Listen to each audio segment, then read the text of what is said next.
Debris left around a vacant house that recently caught fire, becoming a safety hazard and nuisance for folks on one street. Neighbors are telling us they fear the city's procedure is not treating that dangerous structure as an emergency. Some neighbors in the Highland Park area are telling us that the fire on their street left dangerous conditions all around one condemned home. Yes, that house right back there, and it's not it. The fire spread to a house next door. A couple of tenants have been displaced because of it. Now their landlord is speaking out right now, explaining why she says she feels the city's current procedure after a fire like this is causing even greater questions and concern.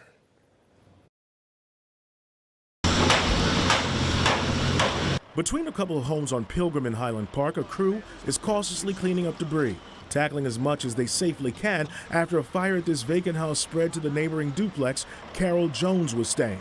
A loud boom, like a bomb. Flame just shot out, busted through my dining room. The flames come flying in. Neighbors say that fire here happened on May 22nd, but the owner of the house next door, Elizabeth Jones, says the damage has left them uneasy.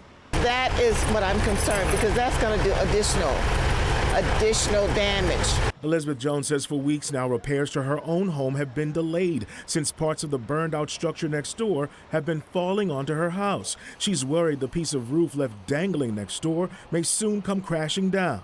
Ms. Jones, how much of an inconvenience has this been, not only to you, but you have tenants too who've been displaced? 100%. 100%, because we have two families. Jones says she's contacted the city of Highland Park about this dangerous nuisance next door and was told there's a process. I spoke with Highland Park's mayor, Glenda McDonald, by phone. She explained it's the responsibility of the owner of the property where the fire happened to secure it. She says the city can't do much but ticket the property owner. The mayor added the city's nuisance abatement ordinance might be considered. There should be another process in place, that an emergency process, to be able to protect the person who has been victimized. I am the victim of this. And you can just feel the sense of frustration out there among the property owner and her tenants. I want you to know I did receive a follow-up call just a short time ago from the mayor. That happened about a half hour ago. She said she did more research this afternoon, and she gave me some additional context on this complicated issue. Now, according to the mayor, the owner of that burned home says she's a single mom who can't afford to repair or demolish that property. However, she could be ticketed if she doesn't take action soon. Now, the next step, the mayor says, is determining whether the house qualifies for demolition.